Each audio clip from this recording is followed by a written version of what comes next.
Et les gens veulent limiter Dieu. Comment on peut demander au peuple de Dieu n'est pas béni Dieu? Ça dit ça là.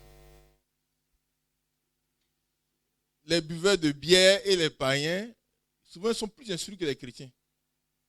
Parce que les chrétiens, ils rentrent dans la Bible et puis ils créent des enseignements bizarres. Comment on peut demander? On dit, n'est pas béni Dieu. Tu peux convertir quel païen est ça? On dit, bénissez le roi, bénissez ceci, bénissez cela. Et puis on dit, n'est pas béni Dieu. Comment on peut priver le peuple de Dieu? Que Dieu nous bénisse richement. Et nous, on peut se bénir. Hein? Mon frère, Dieu te bénisse. Je suis plus grand que toi comme ça. Non. Faut pas. C'est français.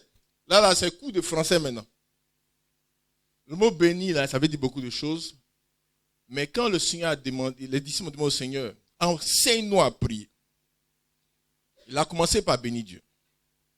Notre Père qui est aux cieux, que ton règne vienne. C'est le souhait qu'on veut là, les bons souhaits qu'on veut pour Dieu. Les bons souhaits, les louanges qu'on lance à Dieu. C'est ça qu'on appelle bénir Dieu.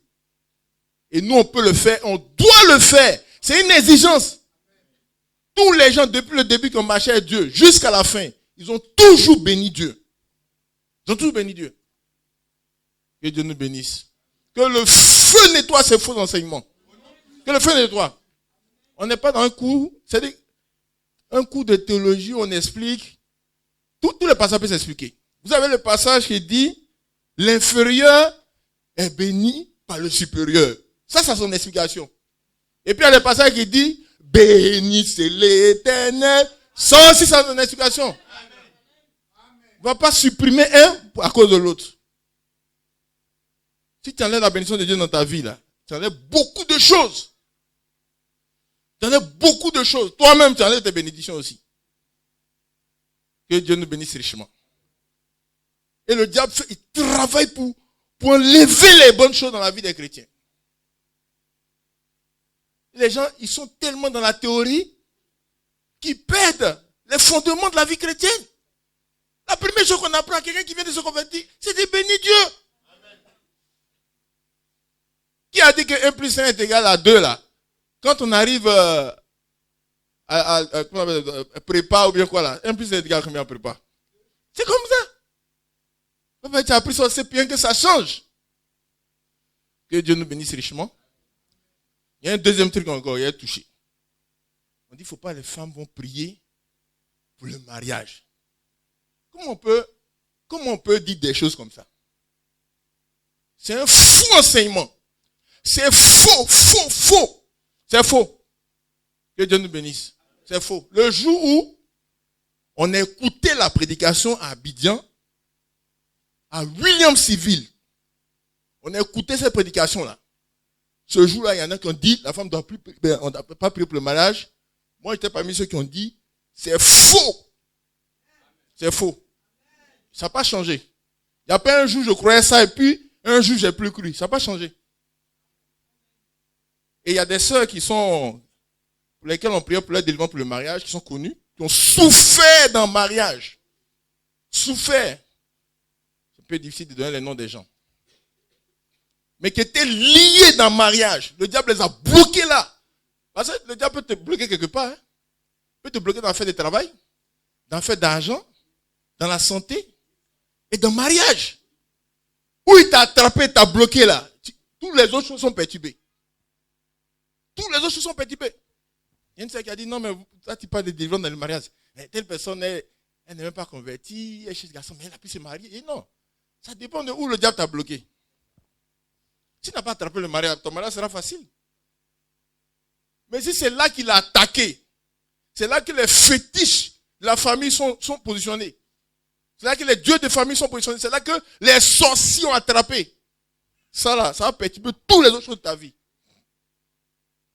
Que Dieu nous assiste. Une sœur doit beaucoup prier pour le mariage. Il n'y a pas un sujet pour lequel on doit prier pour le mariage comme on doit prier comme mariage. La sœur doit beaucoup prier pour son mariage. Il y a trop de problèmes dans le mariage. Même quand Dieu dit, Adam, voilà ta femme. Voilà ta femme. Même mariage que Dieu même a fait, il y a eu problème là-dedans. Imaginez un mariage sans prière. Dis non, que quand on a fait vœu, la soeur peut plus dire non. Qui a dit ça? Qui dit je veux pas, je regarde ta tête. Si la tête ne correspond pas à mes critères, je dis non. C'est comme ça. On a demandé à Rebecca, est-ce que ça correspond? Elle dit oui. Dieu a dit oui. Comment ça? Les parents de Rebecca ont dit oui. Rebecca a dit oui. Isaac a dit oui. Le mariage est trop important pour qu'on ait une seule confirmation. On cherche vraiment les confirmations. Parce que ça t'engage. Tu ouvres la porte, tu rentres, tu fermes, tu regardes derrière, la porte a disparu. Tu es comme ça dans le mariage. La porte a disparu. Tu ouvres la porte. Si tu étais là, tu pouvais forcer pour ouvrir. C'est fait, a disparu. Et c'est dans ça que tu as rentré sans prière, sans jeûne, sans offrande. Il ne faut pas vous amuser. Cet enseignement est faux, faux, faux, faux. C'est faux. C'est comme ça. C'est faux. Il faut que chacun entende au moins une fois. Et demain, on va faire le point. Plus tard, que Dieu nous assiste. Il faut beaucoup prier pour le mariage. Ce que tu veux, tu demandes. Ce n'est pas que tu te trompes. Que le Seigneur te montre les failles. Il te montre ce qui est faux. Ce que tu dois faire. Que Dieu nous bénisse. C'est un peu comme ça se passe. Nous allons prendre le sujet du jour. Dans Deutéronome chapitre 9. Deutéronome 9, verset 23.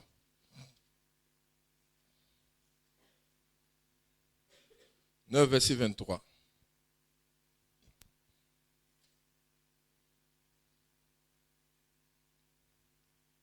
On va se lever pour lire la parole. Premier passage.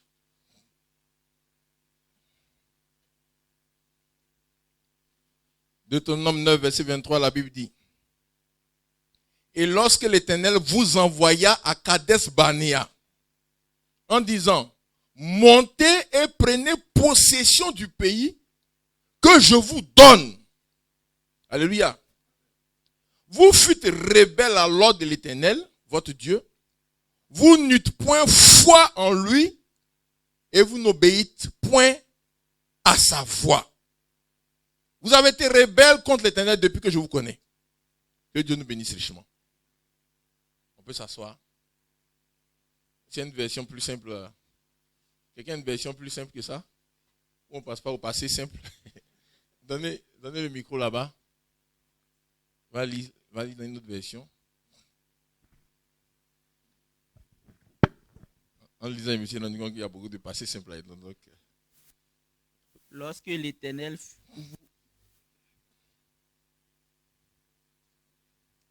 l'Éternel voulut vous faire quitter Kadesh-Barnéa, il vous a commandé, allez-y et prenez possession du pays que je vous ai donné. Je vous ai donné. Parce que je me souviens d'avoir entendu ça quelque part. Mais vous avez désobéi à l'Éternel, votre Dieu. Vous n'avez pas eu confiance en lui et vous ne l'avez pas écouté. Depuis que je vous connais, vous êtes désobéissant à l'Éternel. Amen. Que Dieu te bénisse. Ici, je voudrais qu'on parle des 3 péchés capitaux qui ont empêché le peuple de Dieu d'entrer dans les promesses que Dieu lui avait données. Que Dieu lui avait données. Le Seigneur dit, je vous ai donné ces territoires. Je vous ai donné le territoire. Alléluia. Mais ils n'ont pas pu rentrer. Ils n'ont pas pu rentrer. Alléluia. Malgré qu'ils ont donné, ils n'ont pas pu rentrer. La promesse ne garantit pas le résultat. La promesse ne garantit pas le résultat. Le Seigneur dit, je vous ai donné. Devant Dieu, c'est clair, il a donné déjà. Mais ils n'ont pas pu rentrer là-bas. Malgré la promesse de Dieu. Vous savez tous que quand Dieu promet, c'est clair, c'est sûr. N'est-ce pas? Mais ils n'ont pas pu rentrer. La promesse ne garantit pas le résultat. La promesse, c'est important, c'est fondamental. Mais on peut perdre nos résultats si nous laissons entrer des obstacles dans notre vie. Et nous allons voir comment. Il y a eu 3 péchés capitaux qui ont été commis par les enfants d'Israël. Et ça fermait totalement la porte. Et ils n'ont pas pu rentrer. Que Dieu nous aide. 3 péchés capitaux. Et c'est ça qui est énuméré dans ce passage-là. Le Seigneur a fait des promesses. Il a fait la promesse. Quand vous lisez dans Genèse chapitre 15, dans Genèse chapitre 15, il a parlé à Abraham en disant, chapitre 15, verset 13, il a dit, l'Éternel dit à Abraham, sache que tes descendants seront étrangers d'un pays qui ne sera point à eux. Ils y seront asservis, on les opprimera pendant 400 ans. Mais je jugerai la nation à laquelle ils seront asservis, et ils sortiront ensuite avec de grandes richesses. Verset 16. À la 4e génération, ils reviendront ici, c'est-à-dire à Canaan. Alléluia. Ils reviendront à Canaan. Ils reviendront prendre possession de Canaan. Et vous voyez dans Exode chapitre 3, verset 7. Quand le temps de la promesse est arrivé, le Seigneur même est venu. Le Seigneur ne vient jamais en retard. Vous voyez les gens qui viennent jamais en retard là, ils viennent toujours avant l'heure. Vous êtes sûr qu'ils ne seront pas en retard. Et le Seigneur, à 390 ans net, il est arrivé. 390 ans, ça veut dire 10 ans avant les 400 ans, il est arrivé. Regardez ce qu'il a dit à Moïse. L'Éternel dit à Moïse, j'ai vu la souffrance de mon peuple qui est en Égypte. Et j'ai entendu les cris que lui font pousser ses oppresseurs, car je connais ses douleurs. Je suis descendu pour le délivrer de la main des Égyptiens et pour le faire monter de ce pays dans un bon et vaste pays. Dans un pays où coule le lait et le miel. Dans les lieux qu'habitent les Cananéens, les Héthiens, les Amoréens, les Jébusiens, les Phérésiens, les Éviens et les Jébusiens. Alléluia. Non seulement le Seigneur a fait la promesse, mais il est venu pour la réalisation de la promesse. Est-ce que vous voyez? Le Seigneur est venu pour la réalisation de la promesse. Il a fait la promesse à Abraham. 390 ans, le Seigneur est descendu, il est venu. Pour la réalisation de la promesse. Il a vu Moïse. Il a dit tout. Vous savez que le Seigneur est sincère, n'est-ce pas? Qui pense qu'il s'amusait? Voilà, le Seigneur est sincère. Il a dit, voilà ce que je vais faire. Je vais les prendre de ce pays-ci. Je les emmène dans ce bon pays où coule le lait et le miel. Le lait et le miel, c'est des aliments. On n'a pas besoin de tuer pour avoir. C'est des aliments qui sont complets. Le lait, c'est un aliment complet. Tout. Mais on n'a pas besoin de tuer pour avoir ça. Pour avoir le lait, là, on n'a pas besoin de tuer. La vache est contente, toi tu es content. Chacun gagne. Le miel, bon, tu diminues la part des abeilles, mais elles peuvent travailler encore pour une chose. Tu n'as pas besoin de les tuer. Le lait, le miel. Et le Seigneur dit, va les amener dans un pays comme ça. Mais la promesse était propre. C'est clair, clean. Que Dieu soit béni. Et regardez ce que le Seigneur a fait. Dans le livre de Nombre, il a organisé un recensement. On a recensé tous les gens. Dis-toi, c'est quoi? C'est Digbe, Athanas, Pierre. Ok. Fils de Digbe, Patrick. Et maintenant, tes enfants, il y a Digbe, Léa, Digbe, ceci. Digbe, voilà, c'est comme ça. Ils ont pris le nom des gens. Notez tout. Regardez, hein, lisez bien. Dans Nombre, le Seigneur a fait le recensement dans Nombre. On a fait le recensement. On a donné le passeport. On a mis les visas dans les passeports. Les visas, tout était prêt, clean. On a compté. Tout était propre. Le Seigneur, ce n'est pas les promesses pour tromper les gens. Ce n'est pas les promesses pour tromper les gens. La promesse de Dieu est sûre. La promesse de Dieu est sûre. Ils ont compté les gens. Ils ont donné les visas, tout. Alléluia. Que Dieu soit béni. Et le Seigneur s'est mis lui-même devant eux pour dire, allons. Allons maintenant. Allons. Que Dieu soit béni. Mais, malgré tout ce qu'ils ont fait, tout ce qu'il a fait, la Bible dit que, on dit dans Hébreu, on dit dans Hébreu chapitre 3, Hébreu chapitre 3.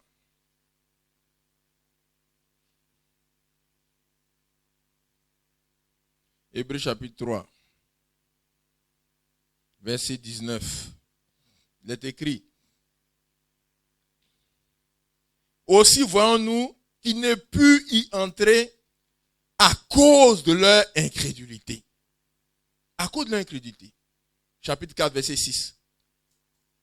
Puisqu'il y a encore réservé à quelques-uns d'y entrer, et que ceux à qui d'abord la promesse était faite n'y sont pas entrés, à cause de leur désobéissance.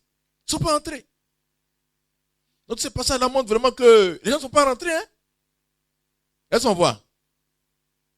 Dans Deutéronome chapitre 1, verset 26. Moïse en parle encore là. 1, verset 26, il dit: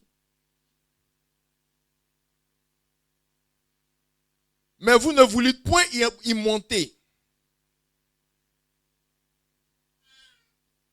Et vous fûtes rebelles à l'ordre de l'Éternel votre Dieu. Il dit, mais vous avez eu les fruits, hein, regardez bien, il dit: vous vous approchez de moi, verset 22. Et vous dites, envoyons des hommes devant nous pour explorer le pays et pour nous faire un rapport sur le chemin par lequel nous y monterons et sur les villes où nous arriverons. Cet avis me parut bon et je pris 12 hommes parmi vous, un homme par tribu. Il partit, traversait la montagne et arrivait jusqu'à la vallée d'Escol qu'ils exploraient. Il prit dans leurs mains des fruits du pays et nous les présentait. Il nous fit un rapport et dit: c'est un bon pays que l'Éternel notre Dieu nous donne. Mais vous ne voulûtes point y monter et vous fûtes rebelles à l'ordre de l'Éternel votre Dieu. Frères et sœurs, regardez bien. Et il y a eu un point de rupture dans Nombre. On va dire dans Nombre là, chapitre 13. Chapitre 13, verset 26. La Bible dit, bon, donc ça c'est la partie où ils sont arrivés dans la zone, ils sont allés faire ils sont allés visiter, chercher les fruits et tout ça. Hein? Jusqu'à ce qu'on arrive au chapitre 14, verset 4. Et l'Éternel a dit: maintenant, l'Éternel dit à Moïse: jusqu'à quand ce peuple me méprisera-t-il? Jusqu'à quand ne croit-il pas en moi, malgré tous les prodiges que j'ai faits au milieu de lui? L'Éternel parla à Moïse et à Aaron: jusqu'à quand laisserai cette méchante assemblée murmurer contre moi? J'ai entendu les murmures des enfants d'Israël qui murmuraient contre moi. Dis-leur: je suis vivant, dit l'Éternel, je vous ferai ainsi que vous avez parlé à mes oreilles. Vos cadavres tomberont dans ce désert, vous tous, dont on avait fait le dénombrement, en vous comptant depuis l'âge de 20 ans au-dessus et qui avaient murmuré contre moi. Vous n'enterrerez point dans le pays que j'avais juré de vous faire habiter. Vous n'enterrerez point. Et le point de rupture. Quels sont les 3 péchés capitaux qui ont empêché le peuple de Dieu d'entrer dans ses promesses, d'entrer dans la réalisation de ses promesses? Alléluia. Et vous savez tous que ce que Dieu faisait avant, c'est ce qu'il fait aujourd'hui. C'est ce qu'il fera demain. Si tu veux savoir ce que Dieu va faire demain là, informe-toi de ce que Dieu faisait avant. C'est pour ça qu'on dit beaucoup lire la Bible. Parce que ce que Dieu faisait avant, c'est ça qu'il va faire maintenant et c'est ça qu'il fera demain. Si tu sais ce que Dieu faisait avant, tu vas savoir ce que Dieu fait aujourd'hui et tu vas savoir ce que Dieu fera demain. Que Dieu nous bénisse. Regardez bien comment ça s'est passé. Dieu l'avait fait la promesse. Lui-même, il a recensé les gens. Lui-même, il s'est mis devant eux pour les accompagner. Il allait prendre les preuves de ce qu'il a dit dans le territoire pour leur donner. Ils ont mangé les fruits. Ils ont goûté. Mais malgré ça, ils ne sont pas rentrés. Et Moïse a cité les 3 éléments les 3 éléments, les 3 péchés qu'ils ont commis et qui les ont empêchés de rentrer. Alléluia. En matière de promesses, Dieu fera toujours sa part. Alléluia. Il fera toujours sa part. Mais le chrétien doit savoir que la promesse seule ne garantit pas le résultat. Il y a la part aussi du chrétien. Il y a la part du croyant. Il y a la part du Fils de Dieu. Il y a la part de l'homme. La part de Dieu, c'est ce qu'on appelle la grâce. Et il y a la part de l'homme. Alléluia. Et ça, il faut qu'on sache ça. Ici, il y a eu 3 gros péchés, 3 grosses failles qui ont rendu nulle la promesse de Dieu à l'égard du peuple qui était sorti d'Égypte. Et Moïse a énuméré ça dans le premier passage que nous avons lu dans Deutéronome chapitre 9, verset 23. 3 failles. 3. La première chose, il a dit, vous avez été rebelles. La rébellion. Vous avez été rebelles. La deuxième chose, il a dit, vous n'avez pas cru. Vous n'avez pas cru. Vous n'avez pas cru. Vous avez été incrédule. Vous n'avez pas cru. Et la troisième chose, il dit, vous n'avez pas obéi à ma voix. Vous n'avez pas obéi à ma voix. Donc, le premier péché capital qui a été commis, c'est la rébellion. C'est la rébellion. Le deuxième, c'est l'incrédulité à l'égard de ce que Dieu a dit. L'incrédulité. Et le troisième, c'est la désobéissance. À la voix de Dieu, la désobéissance. C'est vrai que ces trois, c'est le péché, c'est le péché, c'est le péché. Mais ça a été détaillé comme ça par Moïse. Parce que c'est surtout à nous. Comme vous le lisez dans 1 Corinthiens chapitre 10, il a dit que c'est à cause de nous que ces choses ont été écrites. C'est à cause de nous. Pour qu'on puisse tirer les enseignements pour nous-mêmes. On puisse tirer les enseignements pour notre marche, pour notre vie chrétienne. Pour notre avancement sur la terre ici. On puisse savoir le chemin pour que les promesses de Dieu se réalisent totalement dans notre vie. Comme ça a été donné par Dieu. Alléluia. Les chemins pour bénéficier des grâces de la faveur de Dieu. C'est pour ça. Donc voilà les 3 choses. Alléluia. Ils ont été rebelles. La rébellion. Vous savez que le Seigneur, c'est l'autorité suprême. Le Dieu Tout-Puissant, le Créateur des cieux et de la terre. Le Dieu de la Bible, qui s'est fait appeler Éternel dans l'Ancien Testament. On appelait l'Éternel. Et qui dans le Nouveau Testament s'est révélé comme étant Jésus-Christ. Ce Dieu Tout-Puissant, Créateur des cieux et de la terre. C'est lui qui a l'autorité suprême. Alléluia. Et il a mis tout l'univers dans un certain ordre. C'est lui qui détermine les pouvoirs, les trônes. Et c'est lui qui organise l'univers de telle sorte que son autorité se répercute à tous les niveaux. Lorsqu'on rejette l'autorité de Dieu, c'est ça qu'on appelle la rébellion. Lorsqu'on rejette l'autorité que Dieu a déléguée, c'est ça qu'on appelle la rébellion. La rébellion, c'est le fait de contester l'autorité de Dieu. C'est le fait de rejeter l'autorité de Dieu. Et la rébellion, frère, c'est un obstacle à la réalisation des promesses de Dieu. Alléluia. Quand on dit aux sœurs, aux femmes, soyez soumises à votre mari. Alléluia. La soumission à son mari, là, c'est la porte ouverte à l'expérimentation de toutes les bénédictions que Dieu a prévues pour la femme. Et il donne l'exemple de Sarah. Sarah. Regardez comment Sarah a été délivrée de la stérilité à 90 ans. Elle a été rajeunie par Dieu. La promesse est réalisée. Alléluia. Le dernier jour où le Seigneur est venu faire le test de Sarah, où il est arrivé à 15 heures. Après ils avaient préparé, ils ont lavé les assiettes, ils ont fait la sieste. Le Seigneur est arrivé là. Abraham a dit à sa femme, vite, vite, lève-toi, fais ceci, fais cela. Non, si Sarah était rebelle là, elle n'allait jamais s'en sortir. Parce que ça là, c'est un test. Qui est? Elle a fini, elle s'est levée très tôt le matin. Elle a nettoyé la maison, fait tout. Quand tu nettoies, puis les enfants viennent marcher, les gens marchent. Tu dois recommencer. Elle a fait tout ça. Elle a fait tout, elle a préparé tout. Ils ont mangé, elle a laissé reposer un peu. Dès qu'elle veut fermer les yeux, son mari vient. Il y a les gens qui sont arrivés. On ne les connaît pas. Et puis il ajoute le mot vite. Il y a des gens qui n'ont même pas besoin de dire vite. Le fait de les réveiller, déjà tout est gâté. Et Sarah s'est levée.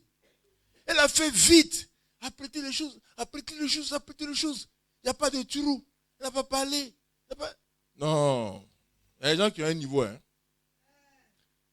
niveau. On comprend pourquoi la promesse de Dieu s'est réalisée dans la vie de Sarah. Mais qu'est-ce qui peut bloquer une promesse dans la vie de quelqu'un comme ça? Qu'est-ce qui peut bloquer? Satan même est d'accord que ça, il n'y a rien à faire.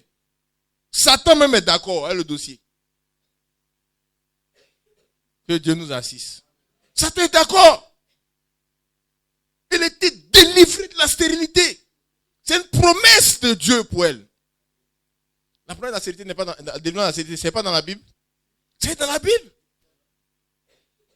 Mais qu'est-ce qui peut faire un obstacle à ce que ça se réalise? C'est la rébellion. La rébellion. Regardons Rebecca. Comment elle était soumise. Rebecca. La femme d'Isaac là, Rebecca. C'est une des femmes les plus équilibrées de la parole de Dieu. Une des plus équilibrées. 20 ans de stérilité, mais la stérilité ne pouvait pas tenir. Quelqu'un qui est soumise comme ça là, comment la stérilité va faire pour tenir? C'est pas possible. Que Dieu nous assiste. La rébellion, c'est l'obstacle. C'est un obstacle à la réalisation de la promesse de Dieu dans notre vie. La rébellion. Vous allez fouiller l'histoire des enfants d'Israël là. Les moments de défaite et tout cela, c'est des moments de rébellion. Et beaucoup de frères, beaucoup de sœurs, leur problème c'est la rébellion. Ils sont rebelles à l'autorité de Dieu. Rebelles. Dans les paroles, dans les pensées. C'est la rébellion. Rebelle. Que Dieu nous assiste. Il faut savoir que ça part. Il y en a qui disent, il y a la promesse, moi c'est fini. Je dors, c'est la promesse. Il n'y a pas quelqu'un qui a eu la promesse puis qui l'a dormi comme ça dans la Bible. Les gens de la Bible là, ils ne dorment pas avec les promesses. Alléluia. Les gens qui sont dans la Bible qu'on suit, qui nous ont dévancés, quand vous lisez dans Hébreux chapitre 11, quand on parle des héros de la foi, depuis Abel jusqu'à Olala, comme on dit, il n'y a pas un qui s'est amusé avec ces choses, qui a dormi. Et puis la promesse s'est réalisée. La soumission à l'autorité de Dieu. La soumission aux dispositions que Dieu met en place. La soumission au plan de Dieu. La soumission à la direction de Dieu. Regardez Corée, Dathan et Abiram. Des rebelles sont levés. Dis-toi, Moïse, pourquoi tu parles toujours au milieu de... Moïse, non, mais c'est Dieu qui m'a envoyé. Non, c'est toi qui parles. Ils se sont rebellés. Il dit, eux aussi, ils peuvent faire les choses. Ils sont allés faire les encensoirs. Ils ont fabriqué pour eux aussi. Parce qu'ils voient les Lévites faire comme ça toujours. Donc, ils ont fait pour eux. Ils ont fait comme ça aussi, comme ça. Et maintenant, il y a eu 2 groupes dans le peuple. Parce que lui, il fait comme ça, les Lévites fait comme ça. Il y a 2 groupes. Et ça, Dieu est obligé. Ils ont obligé Dieu d'intervenir directement. Pour montrer la différence. Que Dieu nous assiste. Puis l'exhortation ne suffit pas. Il faut jugement maintenant. Il faut jugement. Avertissement n'a pas suffi, il faut jugement. Le sien a dit, par la bouche de moi, il dit, si les gens qui sont là, s'ils meurent comme tout le monde, parce que si on dit, il va mourir, parce qu'il a été rebelle, bon, tout le monde meurt. Est-ce que vous voyez? Moïse même est mort aussi. Donc Dieu a oublié de faire un schéma différent. Parce que s'ils meurent, bon, Moïse est mort, eux aussi sont morts. On peut dire que bon, peut-être ils sont morts comme ça. Dieu dit, s'ils meurent comme tout le monde meurt, c'est qu'ils ont raison. Mais s'ils meurent différemment, il a ouvert la terre, sans passer par Ivosep, ils sont allés directement en enfer. Actuellement, les gens passent un peu par Ivosep, on va laver leur corps. On n'a pas lavé pour eux. Directement en enfer. avec ce qu'ils avaient. Directement en enfer. Que Dieu nous assiste. La rébellion est un obstacle à la réalisation des promesses de Dieu. La rébellion à l'autorité de Dieu. La rébellion à l'autorité de Dieu. La rébellion à l'autorité de Dieu. Les enfants de Dieu doivent être soumis aux dispositions de Dieu. Et ça laisse un gros travail là-dedans. Les frères aussi, hein, nous tous. Un gros travail. Mais les sœurs, bon, on ajoute pour vous aussi. Gros travail. Beaucoup de choses qui sont bloquées vont être débloquées par la soumission à l'autorité de Dieu. Beaucoup de choses qui sont bloquées vont être débloquées. Il faut être soumis à l'autorité de Dieu. Il y a trop de rébellion maintenant partout. Les gens se rébellent contre l'autorité de Dieu. Ils viennent percer ses oreilles. Ils font des trucs bizarres. Il y a un homme qui parlait là, comme une femme. Il explique aux gens, il dit bon, pour faire ceci, pour faire cela, transgenre. Les gens ont décidé de se rebeller. Ils ont décidé de se rebeller. Ils ont mis d'autres lois. Ils ont mis d'autres lois. Ils ont décidé de faire ce qu'ils veulent. Que Dieu nous assiste. Même se lever puis prendre des décisions. Venir prendre des décisions qui n'ont rien à voir avec la parole de Dieu. Dans l'église. Ça aussi, c'est quelque chose de très dangereux. Il faut qu'en tant que croyants, nous sachions que la rébellion est un obstacle à la réalisation des promesses de Dieu dans notre vie. Des gens à qui Dieu dit, je vais te donner ceci, je vais te donner cela, je vais t'envoyer là-bas. Tout est annulé à cause de la rébellion. Tout s'est arrêté à cause de la rébellion. Tout a changé à cause de la rébellion. Que Dieu nous assiste. Dans Deutéronome, quelque part, le Seigneur dit, il ne faut pas que quelqu'un va penser que comme j'ai juré pour donner les promesses, s'il fait ce qu'il veut, il va s'en sortir quand même. Ce n'est pas comme ça. Tu ne peux pas faire ce que tu veux et puis t'en sortir. Je crois que c'est dans Deutéronome quelque part là, c'est ça? Deutéronome,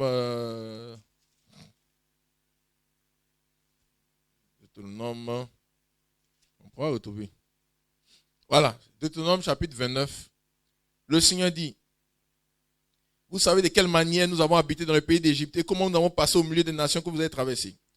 Vous avez vu leur abomination, leur idole, le bois, la pierre, l'argent et l'or qui sont chez elles. Qu'il n'y ait pas parmi vous ni homme, ni femme, ni famille, ni tribu, dont le cœur se détourne aujourd'hui les ténèbres pour aller servir les dieux de ces nations-là. Qu'il n'y ait point parmi vous de racines qui produisent du poison et de l'absinthe. Que personne, après avoir entendu les paroles de cette alliance contractée avec ses mains, Deutéronome 29, verset 16, ne se glorifie dans son cœur et ne dise, j'aurai la paix, quand même je suivrai les penchants de mon cœur. Parce que Dieu a juré. Parce que Dieu a dit, voilà ce que vous allez avoir. La Bible dit, l'Éternel ne voudra point lui pardonner. Mais alors la colère, la jalousie de l'Éternel s'enflammeront contre cet homme. Et toutes les malédictions écrites dans ce livre reposeront sur lui. Et l'Éternel effacera son nom de dessous les cieux. L'Éternel le séparera pour son malheur de toutes les tribus d'Israël, selon toutes les malédictions de l'alliance écrites dans ce livre de la loi. Alléluia. La première chose, frères et sœurs, c'est la rébellion qui est un obstacle à la réalisation des promesses de Dieu. Nous devons considérer cela. Alléluia. Nous devons considérer cela. Que Dieu nous bénisse richement. La deuxième chose que le Seigneur a reproché, il a dit, vous n'avez pas eu foi en Dieu. C'est l'incrédulité. C'est l'incrédulité. C'est l'incrédulité. Ils n'ont fait que douter la parole de Dieu. Ils ne croyaient pas. Ils disent non, nos enfants vont périr, nous aussi on va mourir. Le Seigneur dit bon, à partir d'aujourd'hui, là, ce que vous avez dit, c'est ça qui va vous arriver. C'est ça qui va vous arriver. L'incrédulité. Ne pas croire à Dieu, mépriser le point de vue de Dieu. Rire, banaliser le point de vue de Dieu, banaliser la parole de Dieu. L'incrédulité. C'est le fait de ne pas croire à Dieu. C'est le fait de ne pas croire ce que Dieu a dit. C'est le fait de ne pas croire. De rejeter le point de vue de Dieu pour nous. De rire de cela. Le fait de banaliser. L'incrédulité. Alléluia. Comme on disait dans Hébreux chapitre 4. Hébreux 4 verset 2, la Bible dit, Car cette bonne nouvelle nous a été annoncée aussi bien qu'à eux. Mais la parole qui leur fut annoncée ne leur servit de rien parce qu'elle ne trouva pas de la foi chez ceux qui l'entendirent. La parole n'a pas trouvé la foi. Il faut croire dans la parole que Dieu te donne. Il faut croire. Alléluia. Que Dieu soit béni. Il faut croire pour pouvoir expérimenter les résultats. Hébreux 6, verset 12, la Bible dit, nous désirons que chacun de vous montre le même zèle pour conserver jusqu'à la fin une pleine espérance. En sorte que vous ne vous relâchez point et que vous imitiez ceux qui par la foi et la persévérance héritent les promesses. La foi et la persévérance. Abraham était un homme de foi. Abraham était un homme de foi. Il a cru ce que Dieu lui a dit. Alléluia. Quand il y avait des problèmes, il revient vers Dieu. Et ça, c'est ce que les chrétiens doivent faire. Quand on dit croire, ça ne veut pas dire que c'est un chemin tranquille. Hein? Il y a des moments où on ne comprend pas. On revient vers Dieu. On crie à Dieu.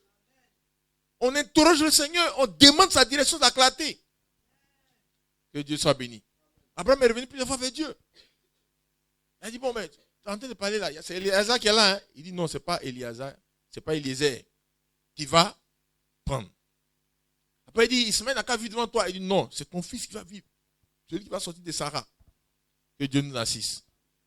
Il a cru Dieu. Et il a persévéré dans la foi. Alléluia.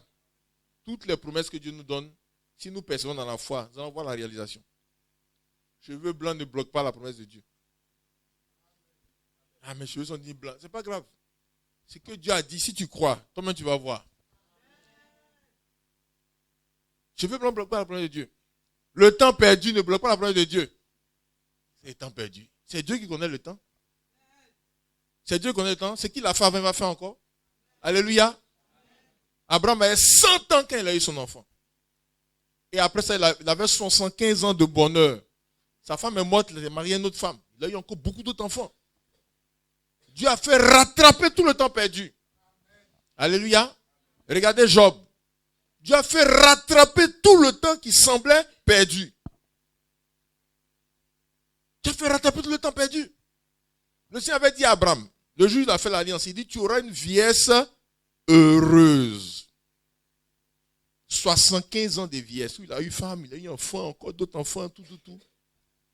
C'est le résultat de la foi et de la confiance en Dieu. Alléluia. Il faut savoir ça. Regardez Ruth. Ruth, c'était une veuve. Hein? Ruth, c'est une veuve. Elle a pris de l'âge. Il n'y avait pas d'enfant. Il n'y avait pas de situation. Elle était destinée à être, entre guillemets, malheureuse. Mais elle s'attachait à Dieu par la foi. Elle a recherché Dieu par la foi. Elle a marché par la foi. Elle est rentrée dans la généalogie de Jésus. Sa vie a été changée. Il y a un nom de la Bible qui porte son nom. Un nom d'un livre de la Bible qui porte son nom. Elle est venue prendre la place. Une place de choix. C'est ça la réalité. La foi, ça permet de réaliser les promesses. Ces gens, ils n'ont pas cru Dieu. Aujourd'hui, il y a des promesses qui sont faites. Il y a des prophéties. Il y a des songes qui sont donnés. Il y a des choses que Dieu nous dit. Ça peut être des songes, ça peut être des prophéties, ça peut être des paroles de foi, ça peut être des instructions, de tout. Il faut savoir que si nous recevons cela par la foi, nous aurons le résultat. Nous aurons le résultat. Ne nous inquiétons pas le temps perdu. Non, nous aurons le résultat. Ce n'est pas aujourd'hui que Dieu a commencé. Alléluia.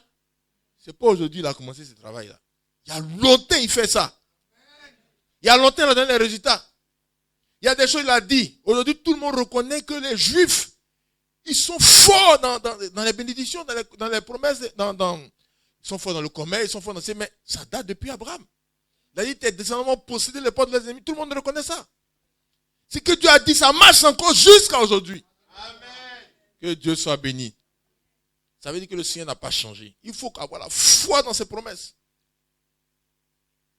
Il ne faut pas prendre des paroles de doute, des paroles d'incrédulité. Il y a de ces gens-là.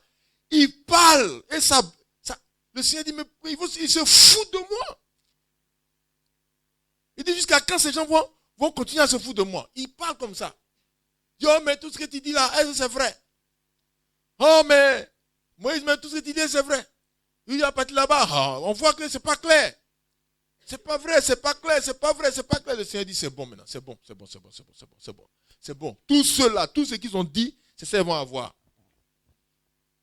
Tous ceux qui ont dit ça à avoir. Ceux qui ont dit, on va mourir dans le désert, ils sont morts dans le désert. Ceux qui disent, on va souffrir dans le désert, ils ont souffert dans le désert. Ceux qui disent, on va faire... C'est chacun a eu pour lui. Que Dieu nous assiste. L'incrédulité, le fait de ne pas croire Dieu et sa parole et ce qu'il dit, ça provoque la non-réalisation des projets de Dieu dans notre vie. Que Dieu nous donne de comprendre cela. Ce que Dieu veut, c'est vraiment de qu'on croit sa parole. Tous ceux qui ont expérimenté les bénédictions de Dieu, qui ont expérimenté la réalisation des projets de Dieu dans leur vie, quand on lit dans Hébreux chapitre 11, ils ont cru Dieu. Ils ont eu foi dans la parole de Dieu. Ils ont eu foi dans le nom de Dieu. Alléluia. Regardez Josué Caleb. Caleb dit, ça fait 40 ans que Moïse m'a envoyé pour aller explorer le pays. En ce moment, il avait 44 ans, si je ne me trompe pas, 44 ans. Il dit aujourd'hui, là, ça fait 40 ans. Mais aujourd'hui, de la même manière que je pouvais courir avant, sauter les clôtures. À présent, je peux faire ça. Il avait 84 ans. C'est à 84 ans que Caleb allait se battre contre le plus grand des fils d'Anak.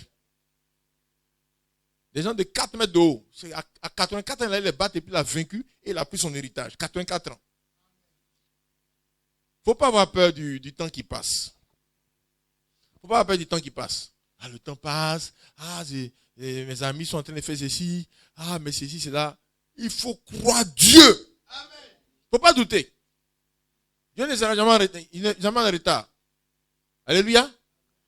Dieu n'est pas en retard, il ne sera jamais en retard. Jamais. Au contraire, il est toujours en avance. Regardez, c'est-à-dire que c'est une réalité.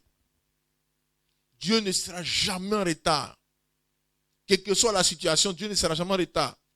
Il n'a jamais été en retard et ce n'est pas aujourd'hui qu'il va commencer. Il y a longtemps il fait ce travail-là. Il y a longtemps il est dedans. Que Dieu soit béni. Il y a longtemps il change l'histoire des gens. Où les promesses de Dieu se réalisent dans la vie des gens, puis tout change. Tout change. Mais la Bible dit, ils n'ont pas voulu croire en Dieu. Mon frère, ma soeur, il faut croire ce que Dieu dit. Il faut recevoir par la foi la parole de Dieu. Pour toi. Le comment là, ça c'est du côté de Dieu. Ne faisons pas travail de Dieu. Comment c'est du côté de Dieu. Nous, c'est l'objectif. Et ça, c'est une réalité. Tout est possible à celui qui croit.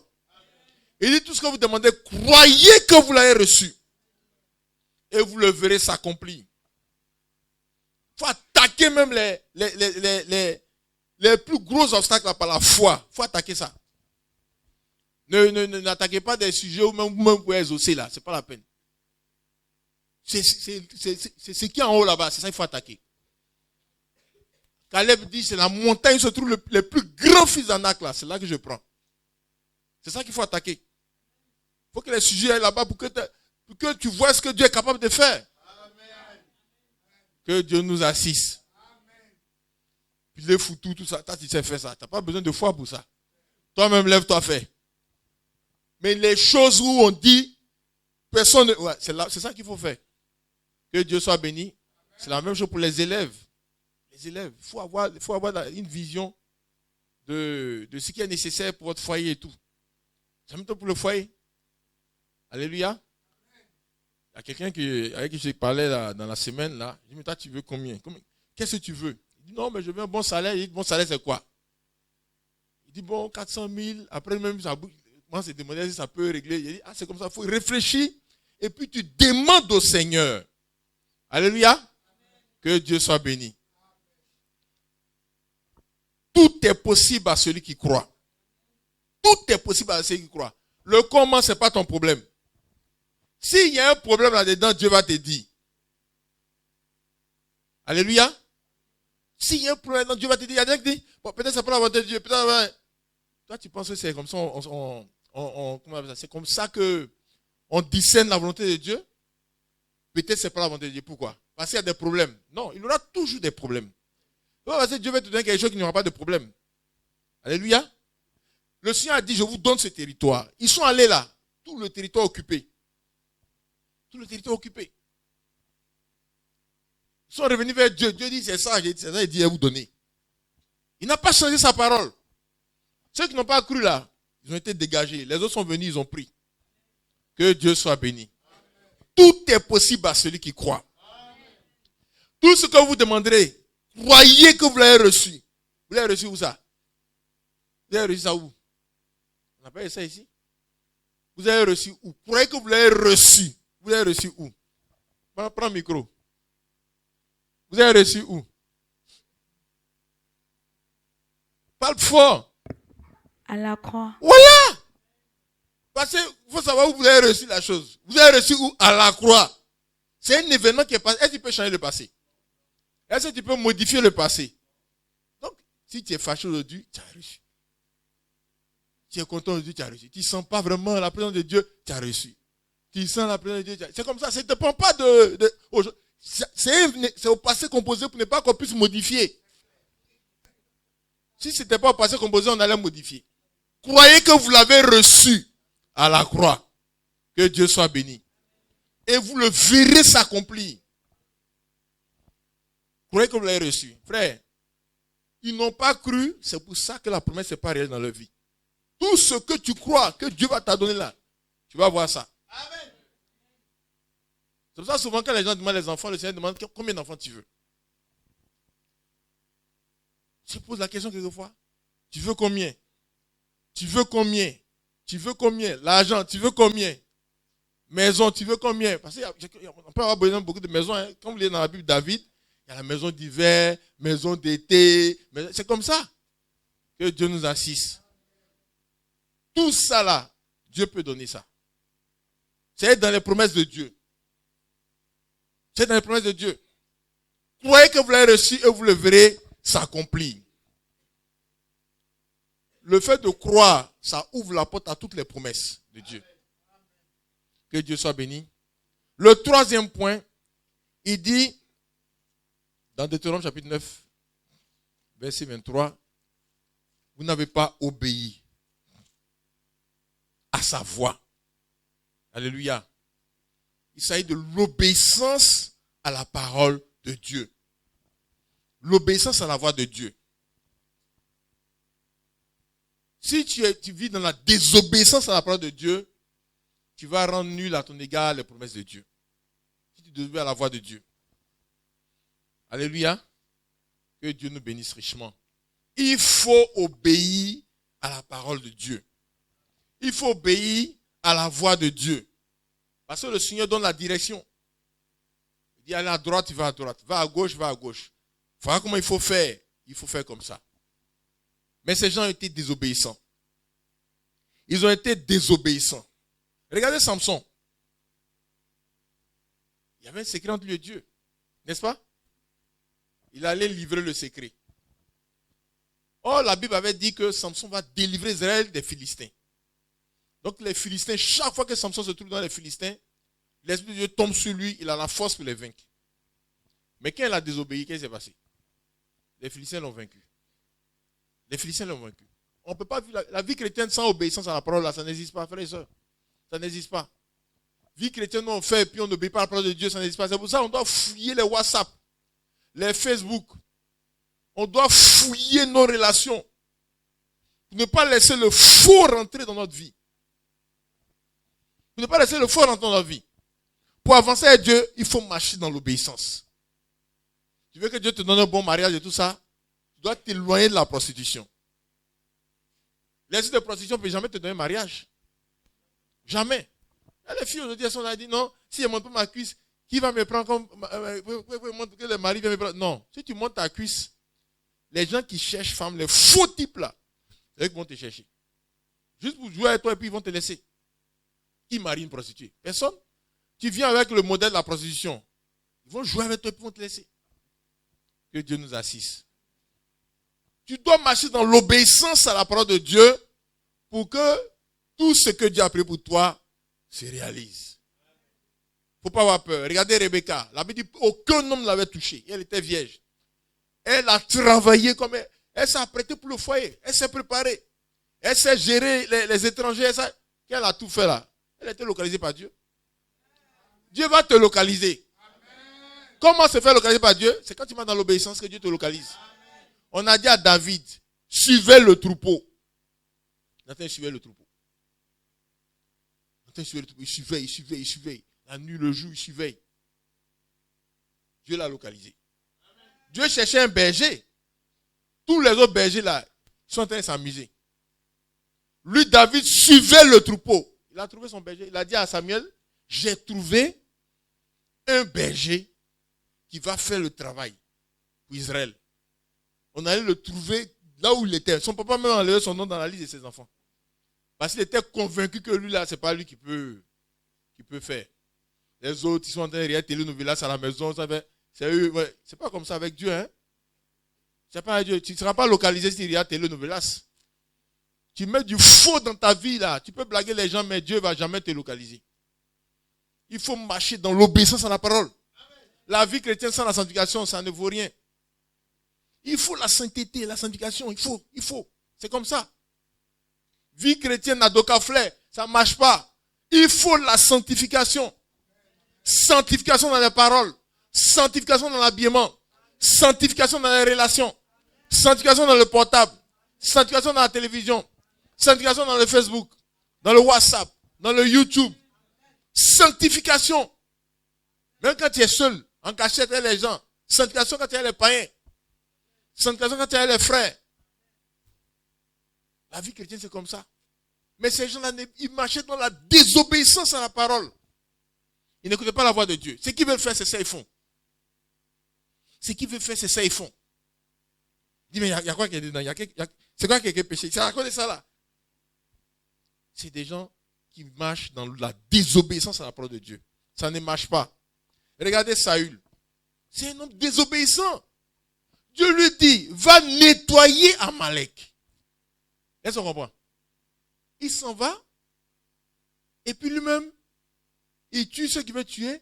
Il garde les autres. Il a gardé les gros bœufs, tout, il a gardé. Mais comment tu peux te permettre de faire ce que tu veux et puis penser que tu vas être béni par Dieu? Comment tu peux te permettre ça?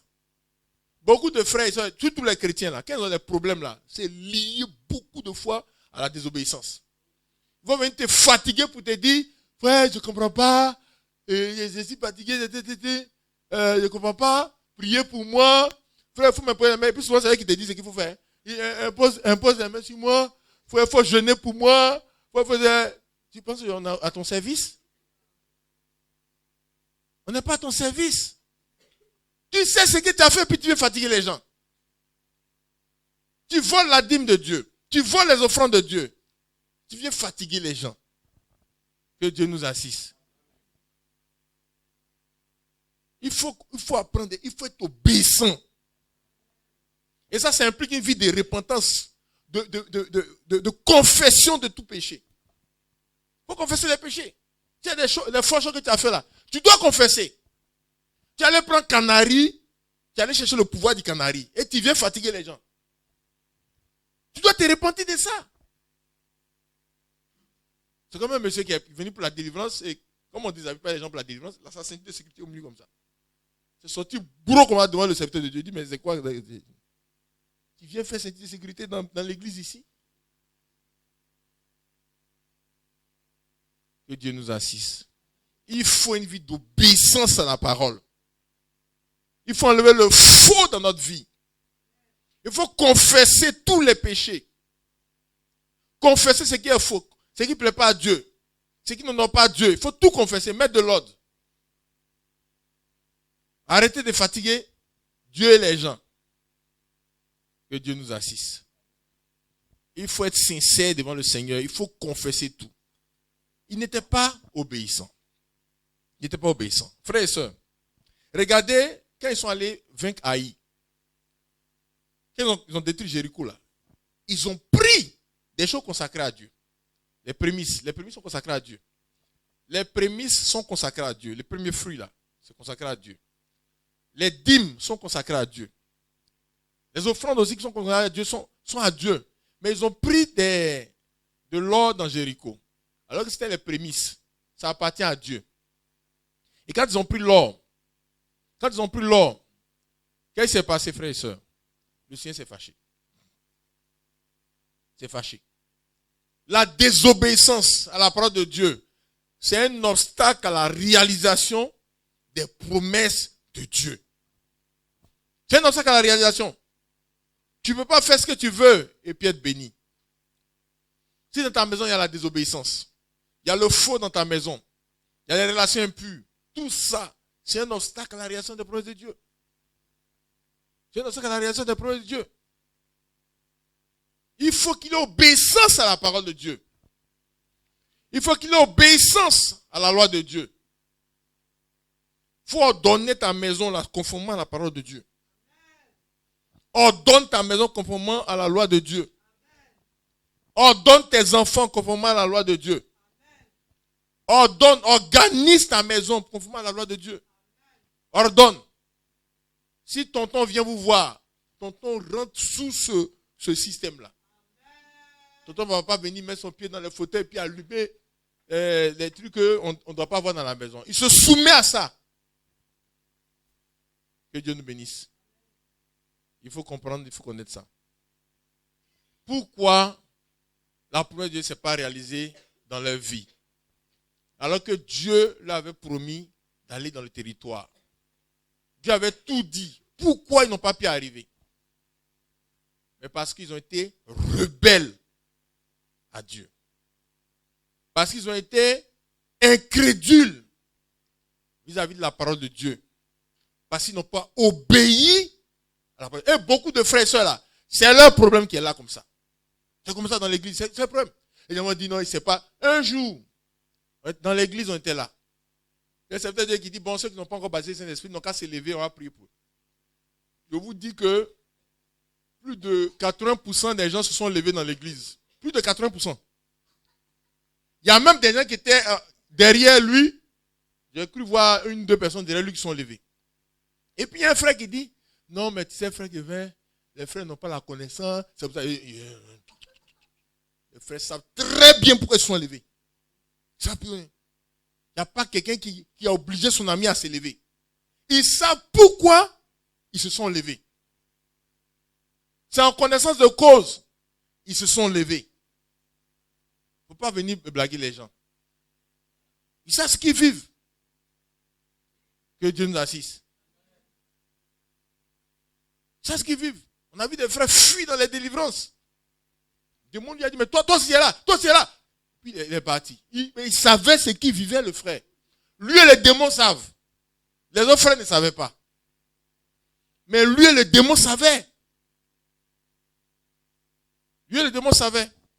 Aujourd'hui, dans notre génération, quand vous êtes dans Luc chapitre 13, verset 7, le Seigneur s'apprête à faire les mêmes choses qu'il a fait au temps d'Israël, devant la terre promise. Dans Luc chapitre 13, vous regardez, verset 7. La Bible dit que le Seigneur dit aussi cette parabole. Un homme avait un figuier planté dans sa vigne.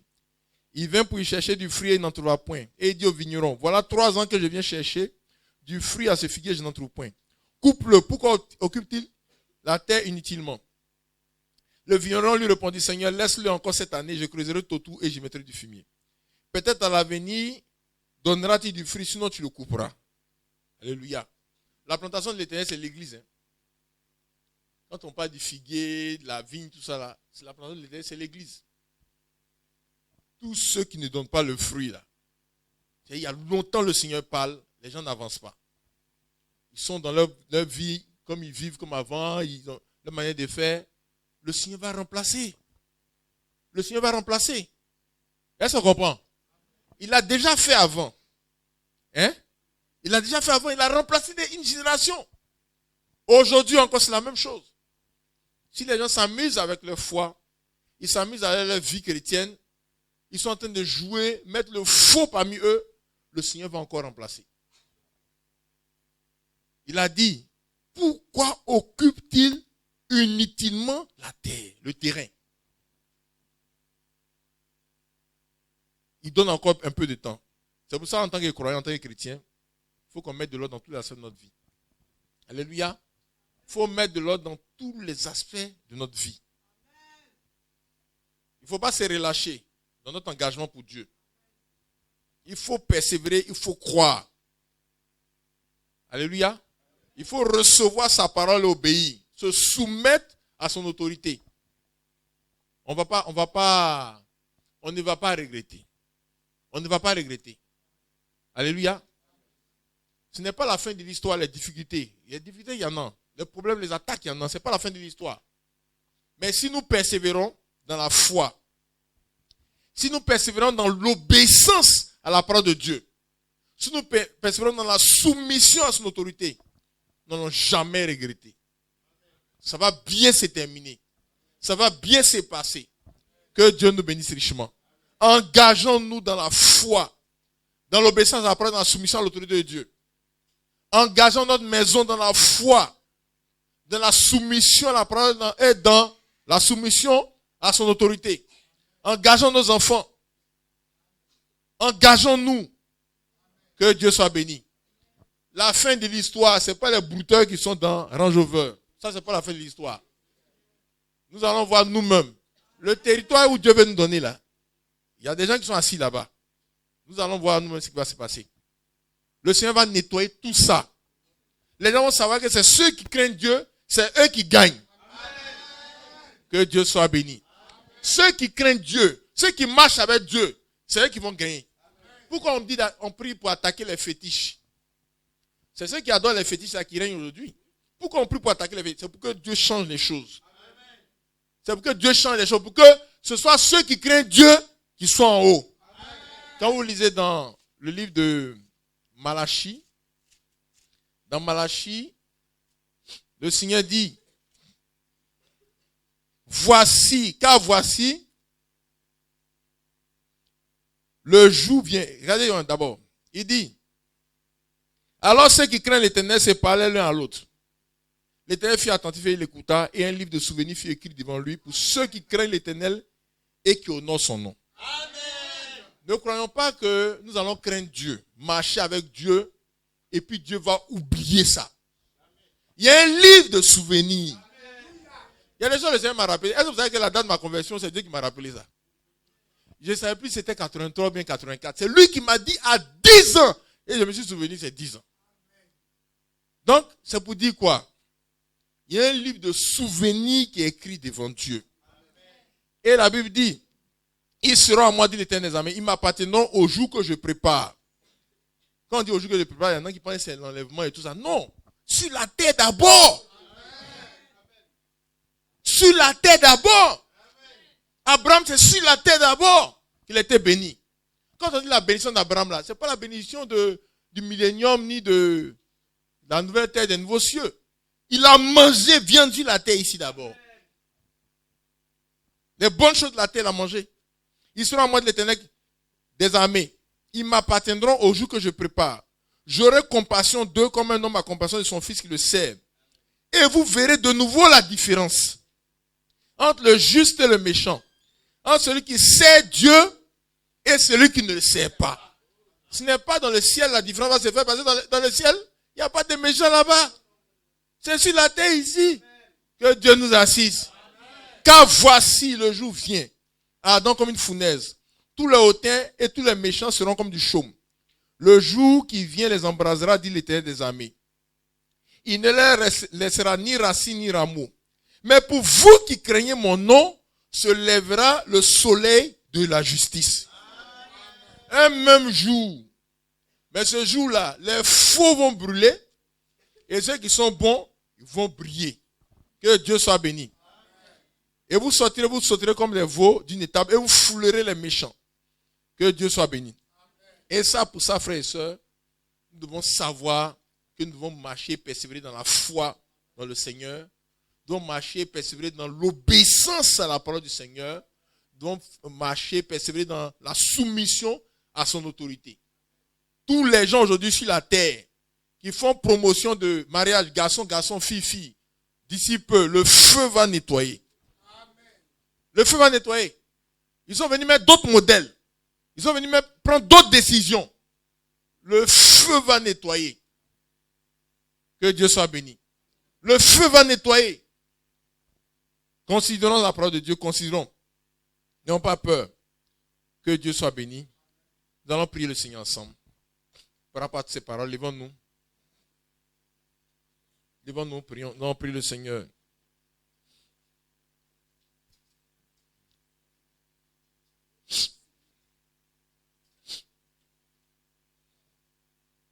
Prions ensemble le Seigneur par rapport à ces paroles dans le nom de Jésus. Prions le Seigneur. Nous allons prier le Seigneur.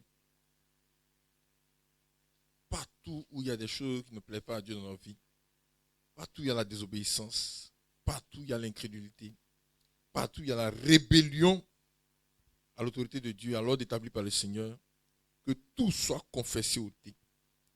Prions pour nos maisons, que tout sorte dans nos maisons, tout ce qui est désobéissance, incrédulité, rébellion à la parole de Dieu, rébellion à l'autorité de Dieu, que tout sorte dans notre maison, la vie de nos enfants, de nos affaires, de nos activités, nos projets. Prions le Seigneur. Nous allons prier le Seigneur encore.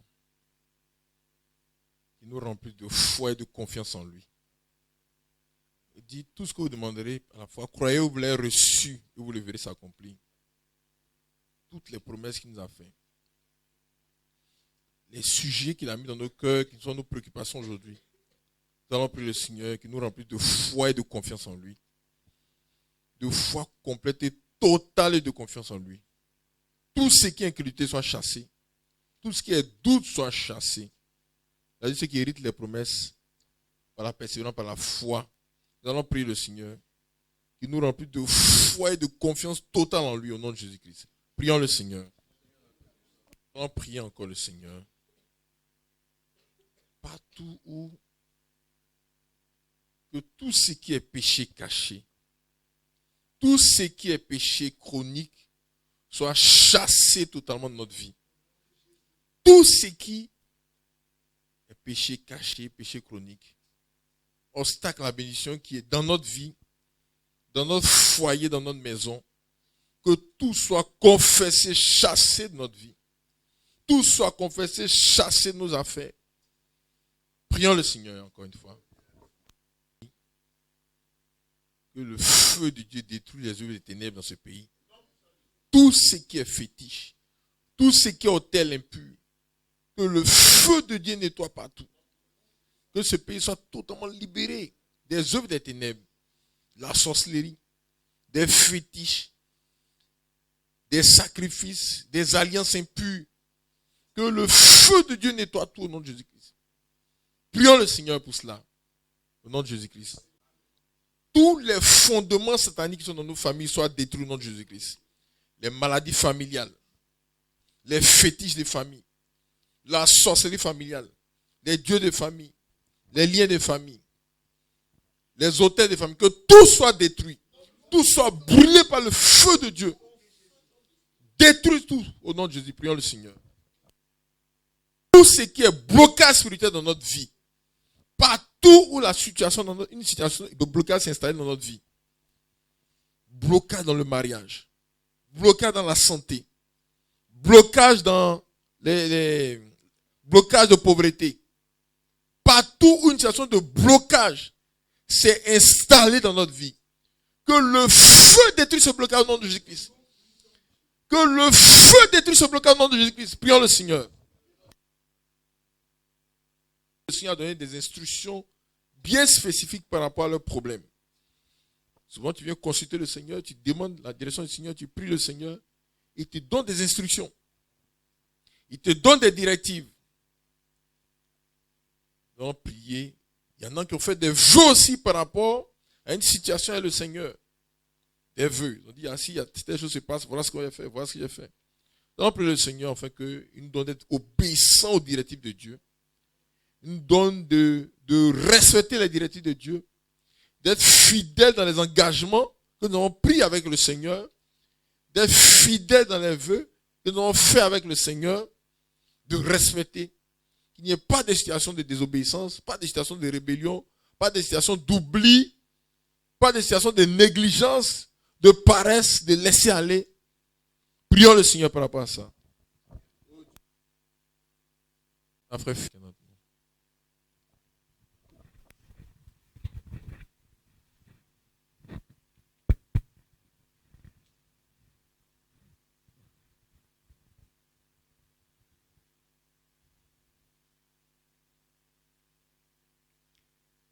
Seigneur, notre Père, notre Dieu, nous te disons merci parce que ce matin encore, tu nous as rappelé des éléments importants de ta parole. Ta promesse est toujours sûre parce que tu n'es pas un Dieu qui ment. La Bible dit, tu n'es pas un homme pour mentir, ni un fils de l'homme pour te repentir. Ce que ta bouche dit, toi, tu as le pouvoir de l'accomplir. Chaque promesse que tu as mise dans ce livre, la Bible pour nous, est valable pour chacun de nous, Seigneur. C'est ce que tu nous as montré ce matin. C'est ce que tu nous as dit ce matin. Et tu nous as donné un exemple de personnes qui t'ont servi avant nous. Quand tu fais une promesse, il y a notre contribution. Et tous ces gens qui ont vu la mer s'ouvrir en deux, qui ont vu la colonne de nuée les conduire le jour, qui ont vu la colonne de feu les conduire la nuit, qui ont mangé le pain qui est descendu du ciel, qui ont bu l'eau qui est sortie du rocher qui les suivait, qui est Jésus-Christ. Ce sont ces mêmes personnes qui disaient à leur temps qu'eux sont du message, qu'eux ont reçu le dernier message, qu'ils ont le prophète de leur temps, ils sont avec lui, qu'ils ont la parole révélée, qu'ils marchent avec Dieu chaque jour, ils voient Dieu. Ce sont ces personnes-là qui ne sont pas rentrées. C'est eux qui ont loupé la promesse. Parce qu'ils n'ont pas voulu faire leur part. Et tu dis, cela doit nous servir d'exemple. Afin que nous qui sommes arrivés à la fin des temps, nous puissions regarder ces choses et tirer les leçons. Nous nous repentons déjà, Seigneur. Je me repens et tous tes enfants qui sont là, nous nous repentons, Seigneur. Parce que quand nous lisons leur histoire, nous voyons que c'est la même chose que nous faisons. Si nous sommes dans la situation dans laquelle nous sommes aujourd'hui, et nous ne voyons pas les promesses de Dieu s'accomplir dans notre vie exactement comme c'est écrit dans ta parole, c'est parce que nous faisons comme eux. C'est parce qu'il y a de la rébellion dans nos vies. C'est parce qu'on n'a pas la foi quand toi, Dieu, tu parles. C'est parce qu'on n'est pas obéissant pour suivre tes instructions. C'est pour cela que c'est les brouteurs qui sont devant. C'est pour cela que ceux qui ne te connaissent pas aujourd'hui, c'est eux qui sont les références. C'est pour cela que ta parole est blasphémée parmi les païens. C'est pour ça que les gens banalisent l'évangile. Parce qu'ils ne savent même pas ce que Dieu peut leur apporter. Seigneur, c'est nous d'abord. Je te demande pardon pour moi et pour tous mes frères et mes soeurs qui sont là. Toutes les rébellions, tous les manques de foi, toutes les désobéissances qui nous ont retardés, qui ont fait que nous ne sommes pas au niveau où nous devons être. Seigneur, pardonne-nous. Pardonne à ton peuple. Nous tous, pardonne-nous, Seigneur. Nous sommes tous coupables. Heureusement que nous avons entendu ici qu'il y a 2000 ans à la croix, tu es allé mourir pour que nous puissions recevoir toutes ces choses. Et nous puissions recevoir aussi le pardon. Et nous croyons que quand nous humilions devant toi comme ça, tu nous pardonnes. Merci parce que tu nous as pardonné. Maintenant, nous voulons nous lever, Seigneur. Nous ne voulons plus nous coucher. Que tout ce qui est rébellion dans notre vie soit détruit au nom puissant de Jésus. Que le feu de Dieu visite nos maisons maintenant. Nos cœurs, nos vies, notre âme, notre esprit, la vie de notre mari, la vie de nos femmes, la vie de nos enfants, chacun de nos enfants, tous ceux qui sont avec nous, partout l'esprit de rébellion est installé, que le feu de Dieu détruise cet esprit au nom puissant de Jésus. Seigneur, je me sépare de tout ce qui est de la rébellion, du nom puissant de Jésus. Je sépare chaque famille, chaque foyer, chaque enfant de Dieu ici, de tout ce qui est de la rébellion dans le nom puissant de Jésus. Si un esprit de rébellion encore a duré dans la vie de quelqu'un, contrôle sa vie, il domine sa vie, il n'arrive pas à se séparer, nous commandons maintenant que cet esprit quitte sa vie dans le nom puissant de Jésus. Nous sommes là pour la délivrance. Tu l'as accompli à 2000 ans à Golgotha.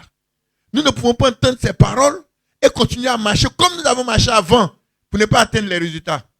C'est pour cela, Seigneur, nous croyons que tout le système que Satan a installé dans notre vie, qui a créé de la rébellion, tous les fondements qui sont quittés de l'enfer, pour venir créer de la rébellion dans notre vie, est écrasé maintenant dans le nom puissant de Jésus. Nous marchons dans l'obéissance. Seigneur, tu as parlé de la foi. La Bible dit que tu es l'auteur et le consommateur de notre foi. Tu as dit que celui qui n'a pas la foi, qu'il la demande à Dieu. Nous demandons, nous tous ici maintenant, que tu nous remplisses de ta foi au nom puissant de Jésus. Tu as dit lui qui a la foi. Lui va dire à la montagne qui est là, déplace-toi, il va te jeter dans la mer. Et la montagne va obéir. Seigneur, dans la Bible, il y a un homme qui s'appelle Zorobabel. Il y avait une montagne qui était dressée devant lui. Tu as dit à Zorobabel de ne pas avoir peur. Que la montagne là va s'aplanir. La montagne s'est aplanie. Et Zorobabel a accompli tout ce qu'il devait faire. C'est pour cela nous aussi ce matin, nous te demandons d'augmenter notre foi. Que nous ayons la foi pleinement. Si nous n'avons pas la foi, rends notre foi parfaite dans le nom puissant de Jésus. Tous les esprits de doute, les esprits de peur, les esprits qui attaquent la foi, qui viennent de nos familles, de nos maisons, qui viennent des fondements dans nos villages, qui sont venus, qui attaquent notre foi. Nous mettons le feu sur le nom puissant de Jésus. Nous marchons dans la foi maintenant. Les liens qui nous empêchaient d'avoir la foi sont brisés dans le nom puissant de Jésus. Seigneur, tu as parlé de l'obéissance. Et tu nous as dit dans ta parole que l'obéissance à Dieu vaut mieux que les sacrifices. Et tu l'as dit. Tu as dit cela à Saül. Et ce matin, quand tu nous appelles de Saül, tu nous as dit que Saül, il n'était pas obéissant. Parce qu'il faisait son propre programme dans le programme de Dieu. Seigneur, nous venons nous humilier devant toi. Taille nos vies et nos cœurs. Afin que nous soyons obéissants comme le Seigneur Jésus. La Bible dit, lui, il était obéissant. Obéissant jusqu'à la mort de la croix. C'est pour cela aussi que Dieu l'a souverainement élevé. Nous aussi, nous voulons être obéissants comme Jésus. Seigneur, taille nos pensées, taille nos cœurs, taille notre obéissance. Que l'obéissance soit exactement comme pour toi là. Que ce soit comme ce que tu as manifesté. Nous voulons être collés à toi concernant l'obéissance. Nous voulons marcher selon ta pensée. Nous voulons être comme toi, Jésus. Quand tu étais sur la terre, quand tu étais un homme qui était obéissant en toutes choses, nous voulons aussi être obéissants en toutes choses dans le nom puissant de Jésus. Qu'aucun problème d'obéissance ne vienne s'opposer à la promesse de Dieu dans notre vie. Seigneur, toutes les promesses que tu as faites à chacun de nous, les promesses globales, les promesses individuelles, chacun ici, chaque famille, chaque foyer, chacun de tes enfants a des promesses que tu lui as faites. Nous crions à toi ce matin, afin que ces promesses se réalisent dans notre vie, dans le nom puissant de Jésus. Les fondements du monde des ténèbres, les portes de l'enfer, le séjour des morts, tout le système que l'ennemi a mis en place pour bloquer les promesses, nous frappons ce système dans le nom puissant de Jésus-Christ. Tous les fétiches de nos familles qui font des réclamations contre les promesses pour nous, tous les esprits qui sont dans la région où nous sommes, qui sont même ici à Bassamou où nous habitons, les esprits qui sont chez nous au travail, les esprits qui sont dans l'église, qui se sont infiltrés et qui attaquent la promesse de Dieu dans nos vies. Que le feu de Dieu les nettoie au nom puissant de Dieu. Ce matin, Seigneur, que chacun sorte de cette église, de cette assemblée, avec pleinement les promesses de Dieu manifestées dans sa vie, dans le nom puissant de Jésus. S'il y a un lien, s'il y a un blocage, s'il y a une situation qui s'élève pour empêcher la promesse de Dieu dans la vie de quelqu'un, que ton feu nettoie cette situation au nom puissant de Jésus. Nous te prions aussi pour cette nation. Parce que tu as dit de prier pour la nation dans laquelle nous sommes. Parce que notre bénédiction est liée aussi à la bénédiction de cette nation. Beaucoup d'esprits se sont installés dans ce pays. Ils contrôlent, ils dominent. Ils ont mis plein de choses en place. Et ils ont placé eux, leurs collaborateurs, au-dessus. Ces esprits-là, du nord au sud, de l'est à l'ouest, au centre, tous les systèmes que l'ennemi a fabriqués, il a mis en place pour pouvoir dominer ce pays, pour empêcher tes enfants de percer, pour empêcher l'évangile de percer, pour empêcher ceux qui t'appartiennent de sortir des ténèbres pour venir à la lumière, pour endurcir les cœurs. Tout le système que l'ennemi a mis en place pour bloquer l'avancée de la parole de Dieu, nous le frappons au nom puissant de Jésus. Que le feu tombe dessus au nom puissant de Jésus. Que le feu détruise tout au nom puissant de Jésus. Tous les renforts qui ont vu que ce système est en train d'être ébranlé, qui viennent d'ailleurs, ceux qui viennent des autres pays, ceux qui viennent des autres systèmes, pour venir renforcer les systèmes qui sont en Côte d'Ivoire. Nous frappons ces renforts dans le nom puissant de Jésus. Seigneur, tu nous as donné le pouvoir de marcher sur les serpents, sur les scorpions et sur toute la puissance de l'ennemi. Ça, c'est une promesse. Nous nous levons maintenant. Nous marchons sur la tête de tous les mystiques dans ce pays. Nous marchons sur la tête dans le nom puissant de Jésus. Nous marchons sur tous les systèmes de Satan. Nous détruisons tout dans le nom puissant de Jésus. Nous arrachons tout ce qui a été volé. Nous ramenons chez nous dans le nom puissant de Jésus. Toutes les âmes, tous les ministères, tous les enfants de Dieu qui sont bloqués dans les ténèbres, nous les ramenons à toi dans le nom puissant de Jésus. Dans ton église, Satan s'est infiltré aussi. Tous les esprits qui sont entrés dans l'église du Dieu vivant et qui ont pris le contrôle, qui ont cassé la vie des prières, qui ont cassé la vie des saintetés, qui ont installé telenovelas dans la vie de tes enfants, qui ont installé les WhatsApp impurs, les YouTube impurs. Ils ont même installé la sorcellerie dans l'église. Seigneur, ces esprits-là, tu les as dévoilés aujourd'hui. Nous les attaquons dans le nom puissant de Jésus. Que le feu de Dieu renverse le fondement non puissant de Dieu. Le feu de Dieu détruit le fondement non puissant de Dieu. Le feu de Dieu détruit le fondement non puissant de Dieu. Nous les chassons de l'église du Dieu vivant non puissant de Dieu. De chaque assemblée de Côte d'Ivoire, du nord au sud, de l'est à l'ouest, au centre, chaque mètre carré, chaque centimètre carré de ce pays est visité maintenant par le feu du Saint-Esprit. Partout où il y a une église, une assemblée dans laquelle tu te reconnais et que ces esprits se sont infiltrés, nous mettons le feu sur le nom puissant de Jésus. Que le pouvoir de l'ennemi soit totalement détruit dans le nom puissant de Jésus. La Bible dit que le Fils de Dieu a paru pour détruire les œuvres du diable. Et nous sommes le prolongement de tes jours sur la terre. Tout ce qui est œuvre du diable, qui s'est infiltré dans l'église, nous détruisons tout dans le nom puissant de Jésus. Seigneur, merci pour la victoire. Parce que la victoire vient de Golgotha. Ce matin, nous avons vu aussi en priant que tout ce que nous lirons sur la terre sera lié dans le ciel. Nous lions tous ces esprits et leurs œuvres au nom puissant de Jésus. Et nous délions tous ceux qui sont liés contre l'église dans le nom puissant de Jésus. Souviens-toi de ton serviteur qui nous a parlé. Satan est très fâché contre lui. Mais on s'en fout. Satan, il est neutralisé au nom puissant de Jésus. Souviens-toi de lui, sa femme, ses enfants. De son ministère qui fait du bien à l'église. Que ton feu ouvre la voie. Afin que beaucoup de personnes entendent ta parole à travers lui. Et qu'ils puissent expérimenter la délivrance. Qu'ils puissent avancer. Et que le travail que tu as prévu pour faire dans leur vie soit réalisé. Protège-le, protège ses intérêts. Protège ses résultats, ses enfants. Tout ce qui lui appartient, sa santé. Protège tout. Que tout soit dans ta main. Et que toutes les flèches de Satan contre lui échouent dans le nom puissant de Jésus. Merci pour ta grâce. Nous te remettons ton église dans tes mains. Donne à ton église de se réveiller, de travailler. Il ne faut pas qu'on soit comme ce figuier-là qu'on vient voir qui ne produit pas. Que chacun produise des fruits dans le nom puissant de Jésus. Amen.